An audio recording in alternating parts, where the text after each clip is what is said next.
કર્મયોગીઓને જાય છે કે જે 5, 15, 20 લોકોની ટીમ એને જહેમત કરી એના કારણે આ તાલુકો આજે ખાઈ ગયો.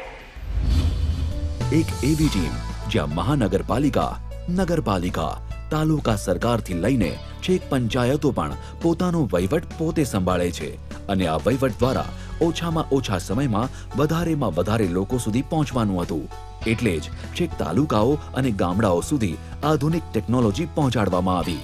ઈ ગ્રામ અને ઈ ધરા જેવા કાર્યક્રમો દ્વારા આધુનિક ટેકનોલોજી સાથે વહીવટ, એક બારી પ્રથા સાથે આધુનિક જનસેવા કેન્દ્રો, પહેલીવાર ફરિયાદીનું સામે ચાલીને સ્વાગત કરતો સ્વાગત ઓનલાઈન કાર્યક્રમ, જ્યાં રાજ્યનો સામાન્ય નાગરિક પણ પોતાની ફરિયાદ લઈને સીધો રાજ્યના મુખ્યમંત્રી સુધી જઈ શકે છે.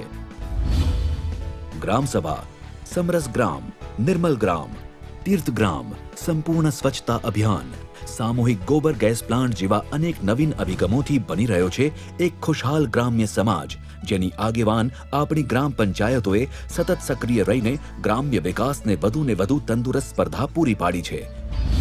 અમારા ગામમાં 10 વર્ષ પહેલા પાણીની સુવિધા નહોતી, એટલે અમે કૂવે પાણી ભરવા જતા અને ગામમાં સીસી રોડ નહોતા, એટલે ભૂગર ગટર કે કાંઈ નહોતું, એના કારણે ગંદકી બહુ થતી અને રોગચાળો થતો.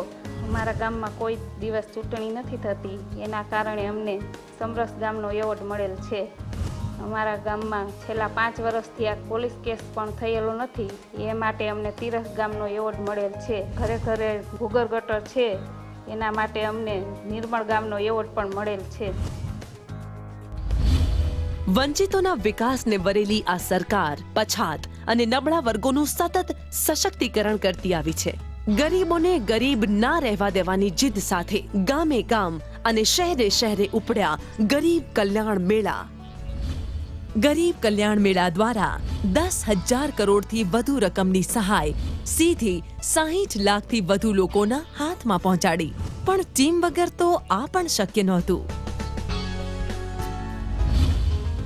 પહેલા એમ થતું કે સરકાર મેળા કરે છે, એમાં અમારે શું, પણ અમારા માથે જવાબદારી આવી ત્યારે જાણ્યું કે અમારા ગામમાં કોને શું મળવા પાત્ર છે, કયા લાભ કોને કેટલા વર્ષોથી નથી મળ્યા, એ બધું જાણીને અઢળક યાદીઓ બનાવી અને ઘર, ઓજાર, ખેતી, સાયકલ, ટ્રેક્ટર, લોન કે જે લાભ હોય તે બધાને અપાવ્યા અને અમે બધા ભેગા મળીને મેળાઓને ઘરે ઘરે લઈ ગયા.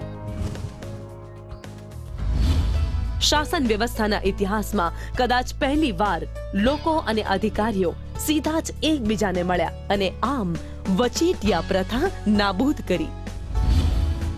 આ ઉપરાંત ₹15,000 કરોડના ખર્ચે રાજ્યના ખાસ આદિવાસી પટ્ટાના અલાયદા વિકાસ માટે રચવામાં આવી ક્રાંતિકારી વનબંધુ કલ્યાણ યોજના, જે હેઠળ 17,000 કરોડથી પણ વધારે રકમ વાપરવામાં આવી.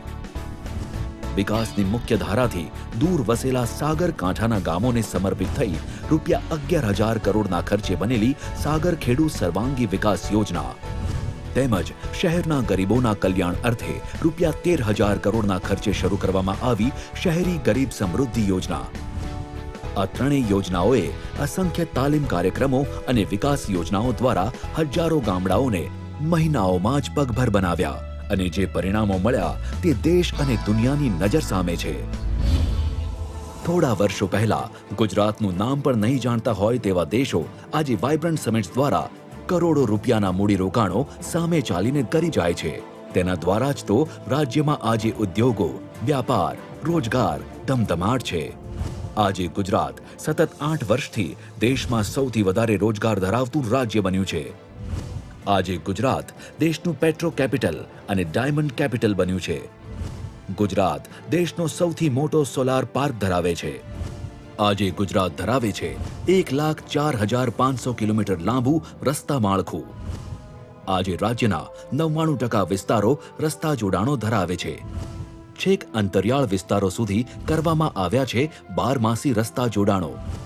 રાજ્યમાં 99% મહેસૂલી ગામોનું પાકા રસ્તાથી જોડાણ કરાયું છે.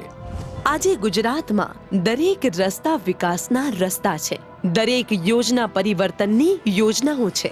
અમદાવાદથી ધોલેરા SIR ને જોડતા પ્રથમ 121 કિલોમીટર લાંબો એક્સપ્રેસ વેનું નિર્માણ. દિલ્હી મુંબઈ ઇન્ડસ્ટ્રીયલ કોરિડોર હેઠળ ગુજરાતનો 62% વિસ્તાર. DMICના કુલ મૂડીરોકાણનું 1/3